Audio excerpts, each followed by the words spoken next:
Harapannya Jokowi mundur. Kok malah suruh Presiden Jokowi yang mundur?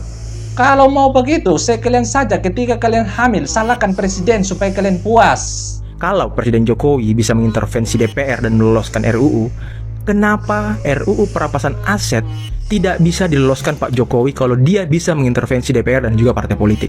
Indonesia lawan DPR lawak. Pelawak yang ada di dalam DPR dan pelawak yang berteriak di luar DPR memiliki hubungan yang sangat kuat, yaitu sama-sama takut terhadap RUU perampasan aset koruptor. Baik sonde baik tanah timur lebih baik. Harapannya Jokowi mundur. Dan antek-anteknya yang pasti itu.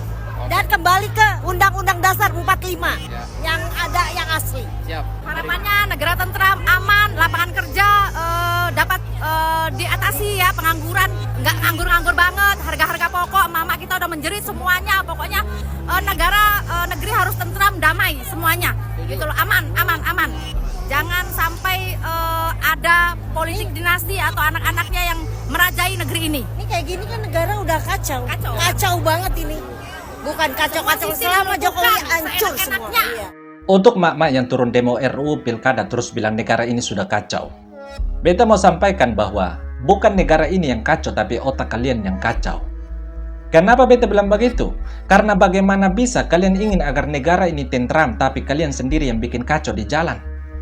Aksi demo kalian kemarin itu ada bendera merah putih dibakar, ada halte bus hancur, pagar DPR hancur. Lalu itu yang kalian ingin agar negara ini tentram dengan rakyat model kalian. Dan kalau mau bicara soal lapangan pekerjaan dan harga bahan pokok, yang jadi pertanyaan, apa kalian pikir negara ini tidak mengeluarkan anggaran untuk jaga kalian demo? Negara harus turunkan puluhan ribu personel dengan segala fasilitas, baik itu dari kendaraan, bensin, kawat duri, tameng, gas air mata. Bahkan negara harus memperbaiki fasilitas publik yang kalian hancurkan. Dan itu anggarannya mencapai puluhan hingga ratusan miliar. Lalu apakah kalian pernah berpikir lebih baik anggaran itu digunakan untuk mak-mak yang menjerit soal harga bahan pokok? Apakah kalian pernah berpikir lebih baik anggaran itu digunakan untuk rakyat yang belum memiliki pekerjaan? Kalian tidak pernah berpikir sampai di situ karena pikiran kalian hanya ingin menggunakan dandanan menor untuk mencari berondong di lokasi demo. Jadi jangan salahkan negara kalau pikiran kalian hanya ingin tebar pesona dengan make up tebal di lokasi demo. Anak sudah turun di lokasi demo. Bukannya sebagai ibu urus suami di rumah malah ikut anak di lokasi demo. Dari aksi demo saja kalian sudah bermain dinasti, kok malah bicara dinasti yang lain? Ngawurnya lagi, bukannya sampaikan aspirasi ke para anggota DPR atau tuntut Puan Maharani selaku ketua DPR untuk mundur, kok malah suruh Presiden Jokowi yang mundur? Kalau mau begitu, sekalian saja ketika kalian hamil, salahkan Presiden supaya kalian puas. Dan kemarin di depan KPU RI saya juga ikut aksi bersama dengan Aliansi Mahasiswa, Anak STM, Aliansi Masyarakat Sipil, dan juga HMI teman-teman. Dan ada hal yang menarik yang mungkin bisa menjadi bahan diskusi untuk kita semua dan mungkin bisa sedikit menjadi perenungan untuk kita semua dalam melihat kondisi yang terjadi belakangan ini teman-teman. Nah, beberapa aktivis yang orasi itu mengatakan bahwa Pak Jokowi mengintervensi DPR untuk meloloskan RUU Pilkada guna melanggengkan Kaisang untuk bisa maju dalam pemilihan gubernur atau Pilkada serentak 2024. Nah ini pertanyaannya teman-teman, kalau Presiden Jokowi bisa mengintervensi DPR dan meloloskan RUU, kenapa RUU perampasan aset tidak bisa diloloskan Pak Jokowi kalau dia bisa mengintervensi DPR dan juga partai politik?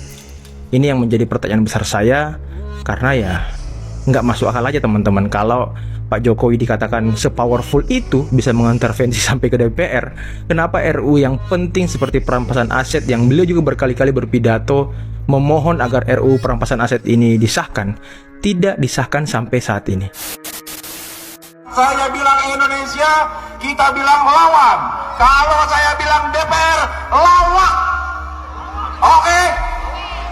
Indonesia lawan DPR, lawak. Oke? Indonesia! Indonesia!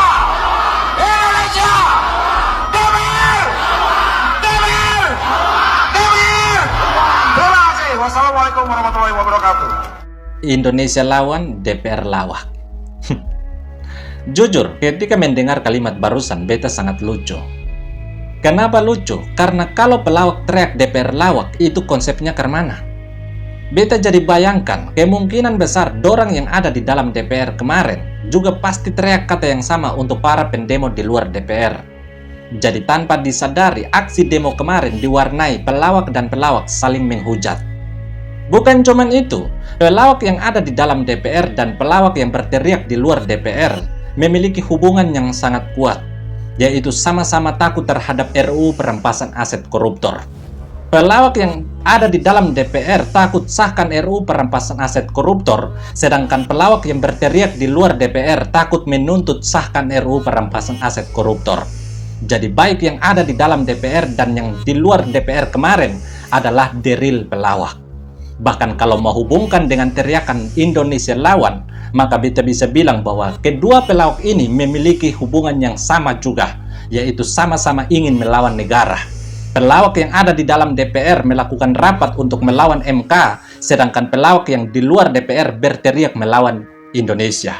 Jadi kedua pelawak ini sama-sama ingin melawan negara.